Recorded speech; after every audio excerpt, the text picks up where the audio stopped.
Du hörst jetzt Andrew Wolf.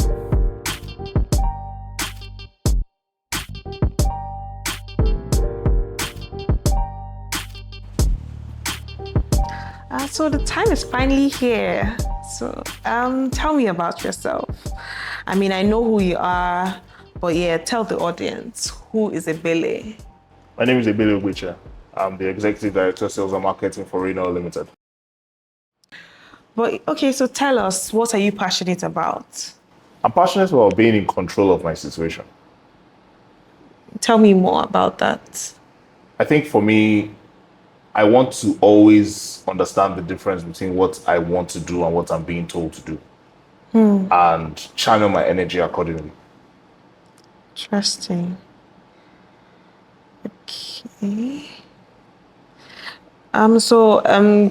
I would like a glimpse of your personality.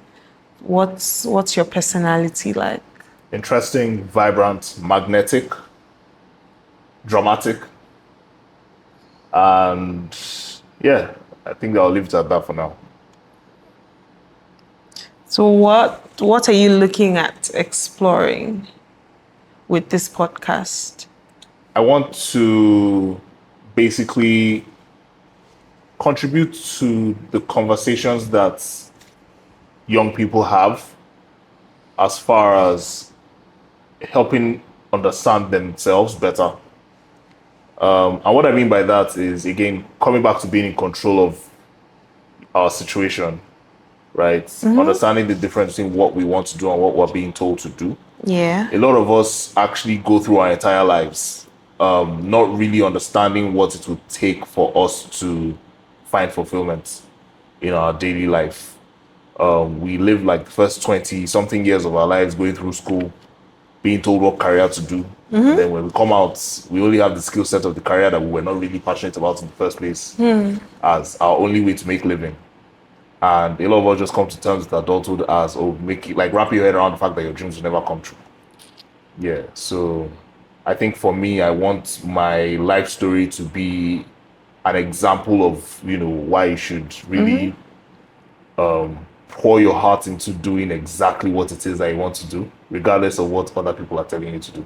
So are you looking to leave sales and marketing? Is this the real deal, or is this just a side hustle? Like, tell me what this podcast means to you. I think everything comes together nicely for me because with my job in sales and marketing, I have a platform to contribute to the economy and to another thing I'm very passionate about, which is that I want to be part of the journey for Nigeria to become a first world country. So I have what I would call the leverage and the resources to really be what I consider to be an influencer of global agenda. Yes. And I intend to do that across, some very key sectors in the economy. Can you speak more on that? Like, what key sectors are you actually looking at? Energy, health, education, and agriculture. Very key sectors. I mean, that sounds really good. You sound like a newscaster.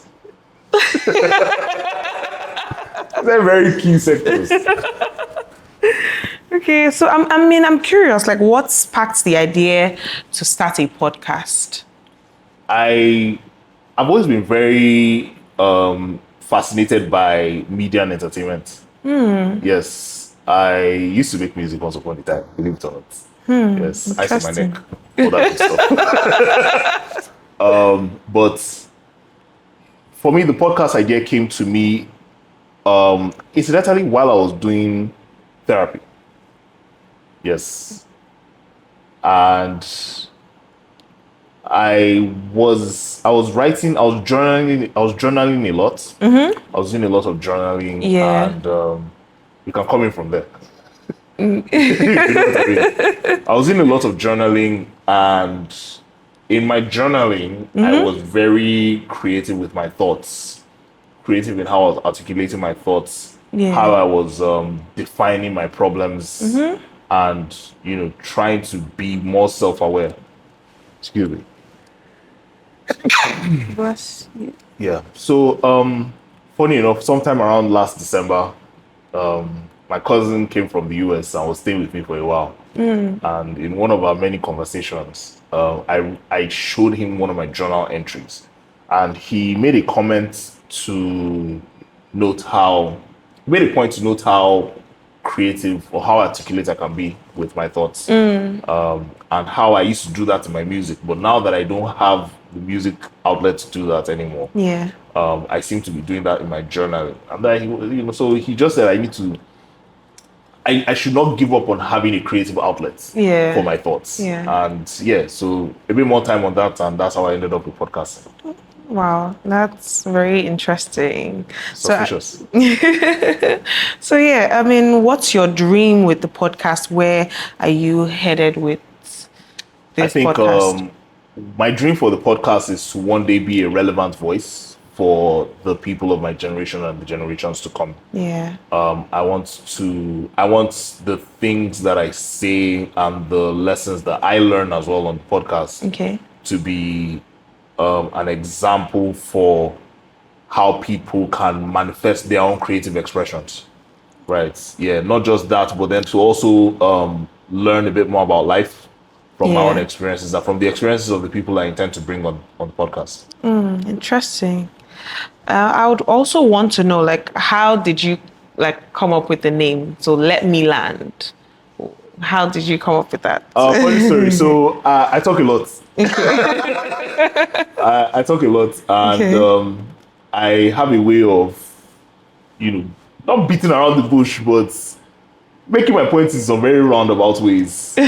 So the idea for the name came from there, but then beyond that, I have a movie that I really really liked as a child. It's called Catch Me If You Can.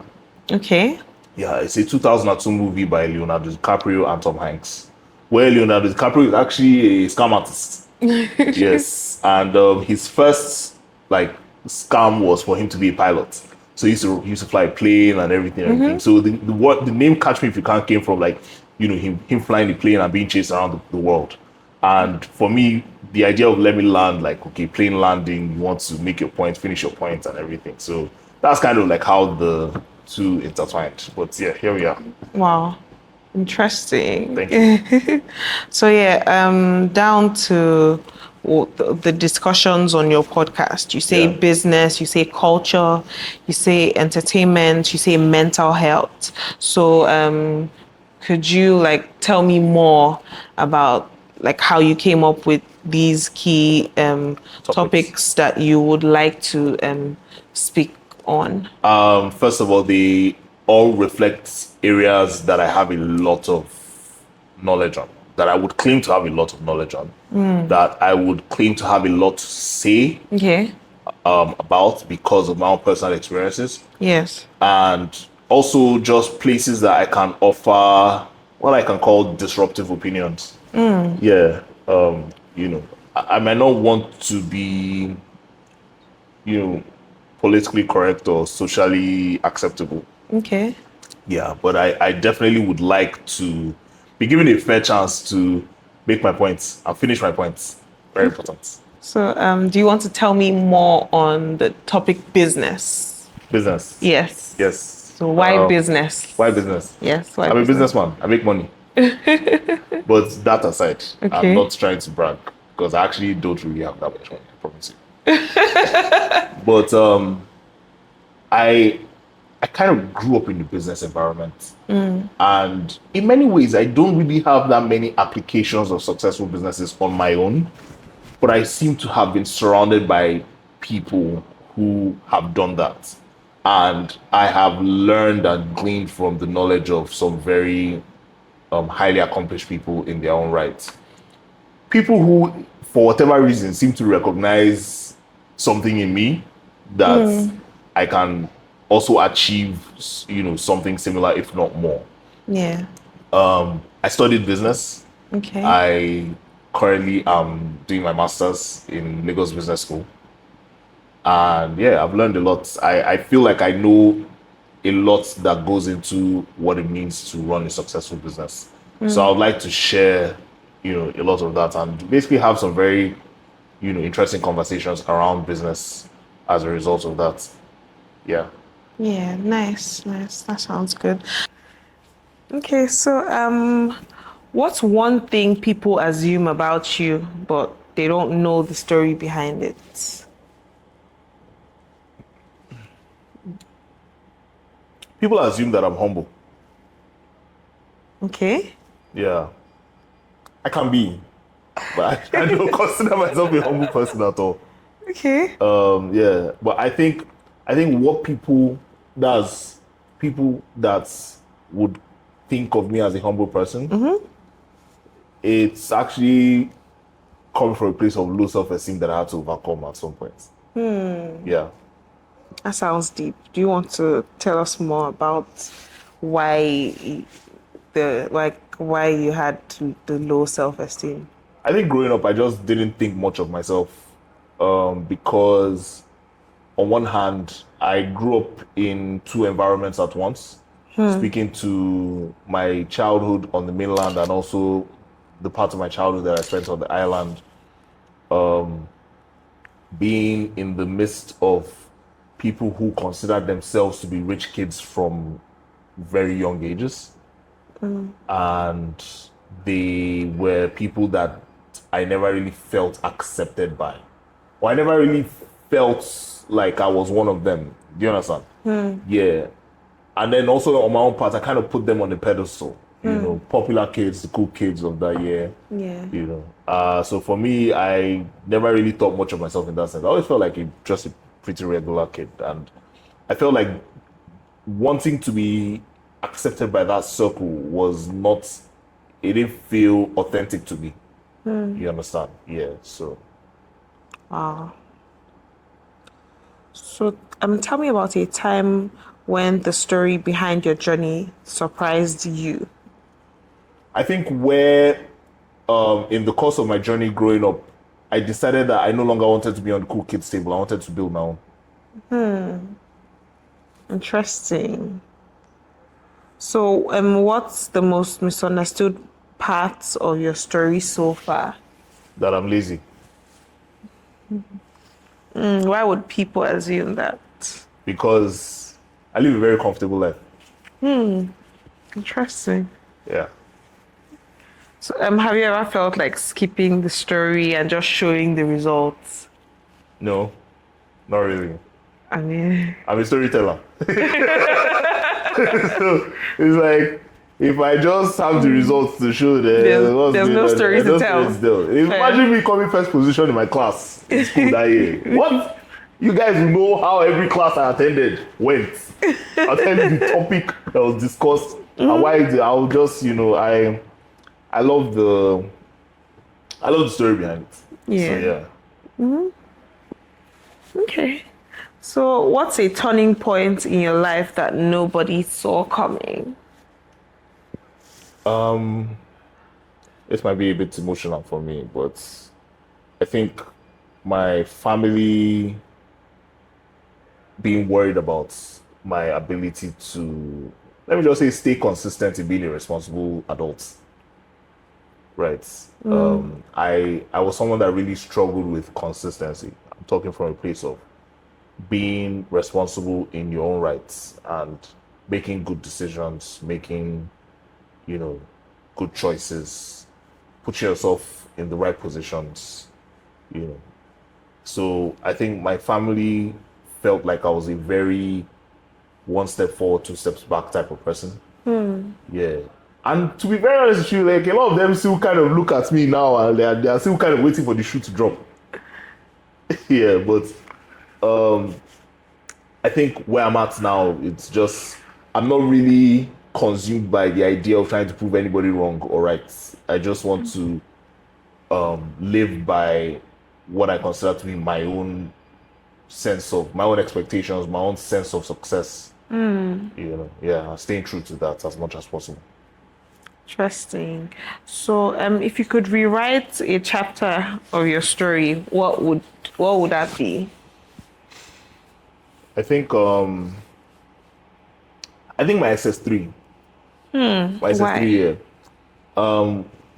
So November 7th, 2011, I started having seizures. And at first, we were made to believe that it was a spiritual issue.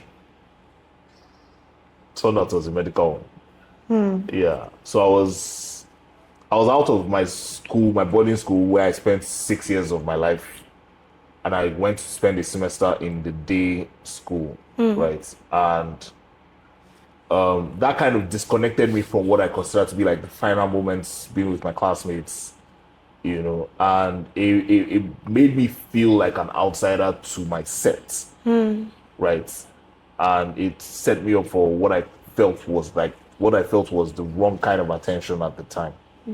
And I remember in my graduation year, like on my graduation day rather, they called all of us out, or they were calling us out one by one to collect our degrees. And I did not, like, they called me out, but like they didn't have like a what do you call those things? Like a scroll. They didn't have the scroll, they didn't have the plaque. Like, so it was basically like I was a ghost student in my set by virtue of my experience with seizures in my final year of secondary school. So definitely that was one chapter of my life that I really wish I could go back and rewrite. Yeah. Not for any fault of my own, but I feel like looking like back, like it was like after my secondary school year, entering to A levels, and then now finally going to spend a year or two in the UK, that trauma, whatever that trauma represented for me, it kind of set me up for the depression that followed thereafter. Wow. So, how did you come out of that? Like, I mean, the experience with the seizures and just being depressed afterwards. I was angry at God for a while. I was even angry with my parents for a little while, and it was one of those things where like I felt like I needed to find my own reason to stay alive. And at the time, I was not doing that under healthy circumstances.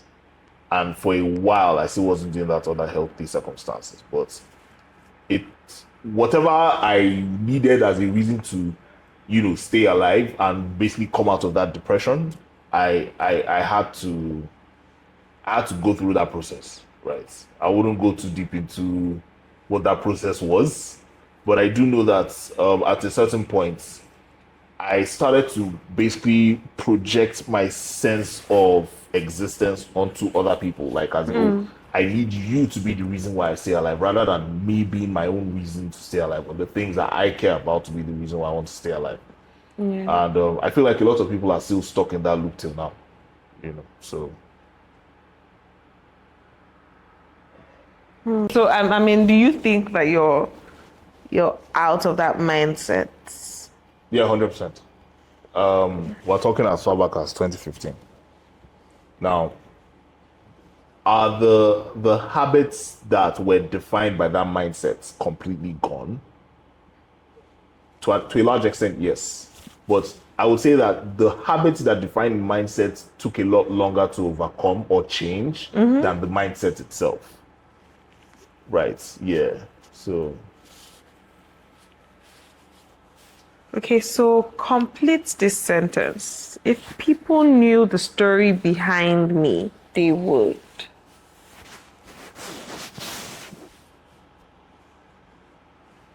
If people knew the story behind me, they would.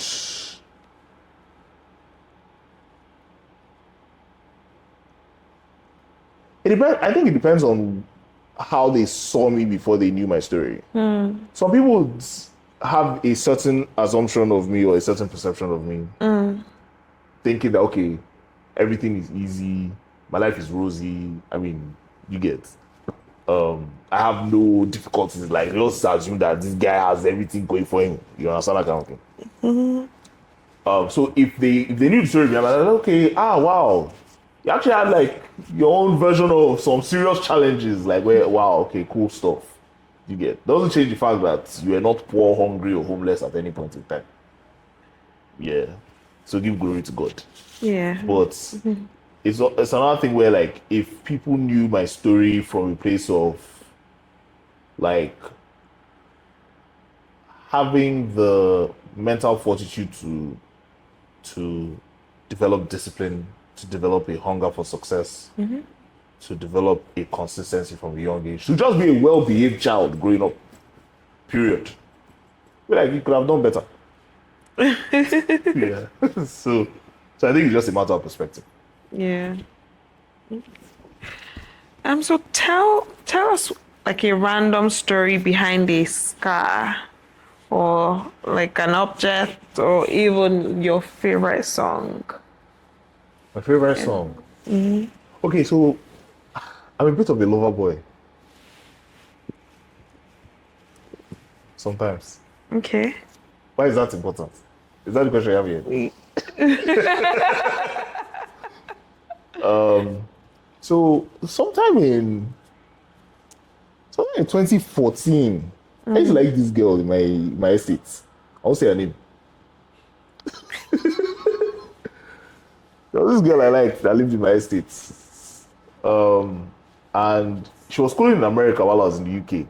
And we had a bit of a Skype thing going on. I'll be calling her on Skype. Hey, I was thinking that in my time trying to toast this babe, she was feeling me. I thought. And by the time summer came around, I was like looking forward to it. That was even the year, that was a World Cup year. I don't forget. It was a World Cup year. So, we're doing the whole, estates, visitor, all those kind of things, you understand? This girl was just kind of stringing me along. So one day I was like, do you like me? She said no.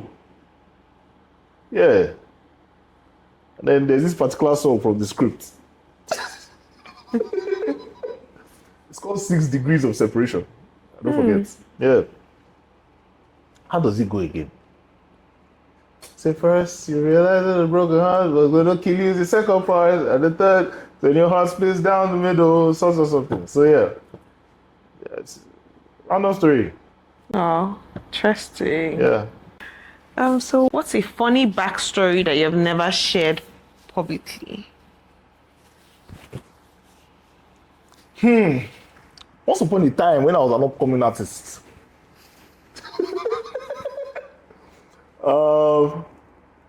I released a song.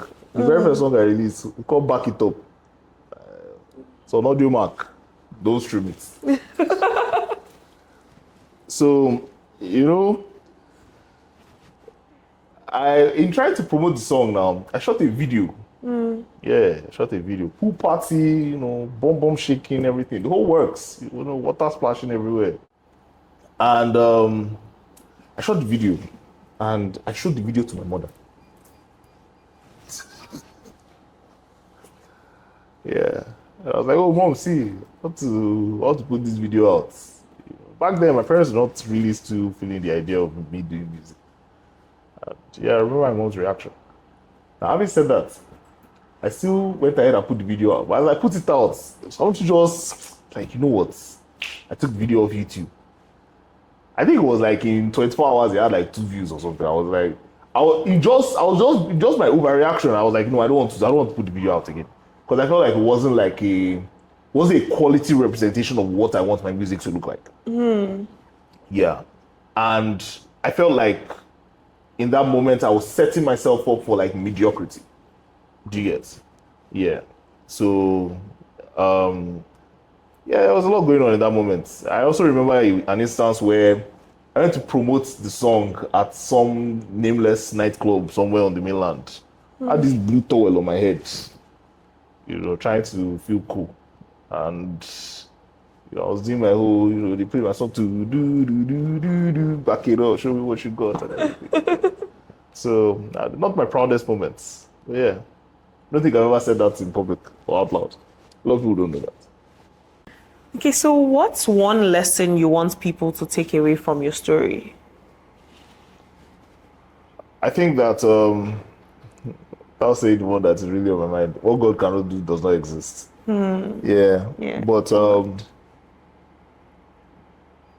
I think also always stay true to yourself. Never live for the sake of someone else. Never don't put yourself in situations where you are trying to do the right thing for someone else's sake. You understand? Always try to find your own reasons to do the right thing. You said one lesson. I'm already giving you like 5. I mean, But I'll keep going. yeah, we're here for it. Yeah, I think in my own experience, I would, especially, and I say this especially to men, try to develop your own sense of responsibility and stability before then carrying on the expectations of other people in what you need to be responsible or stable about. More on that later, but yeah. Also, stay true to your inner child. Whatever the childhood version of yourself looks like, whatever that person used to like, stay true to that person. That person is the only person whose voice matters. Oh, that's really deep. Yes. So what story are you still writing right now? The story of the Ebele that was waking up on Saturday morning watching Power Rangers at 6 a.m. That story. Because that boy went through a lot that in his own right, he was privileged but also suffering in his own way. Yeah. And I feel like now at this stage of my life, I feel blessed. I feel liberated. I feel powerful. Yeah. I feel excited. I'm no longer scared to make mistakes. Right? And I want to see what the future holds. I feel like I can really do whatever I put my mind to do. As I'm here doing episode 1 of my podcast. Cute. We'll do the damn thing. Thank you Have very you landed? much. Have you landed? Have I landed? Whispering from Susan. Have you landed? Answer me. Of course I have. Yeah, you're not asking. Okay, so have you landed? Find out in the next episode.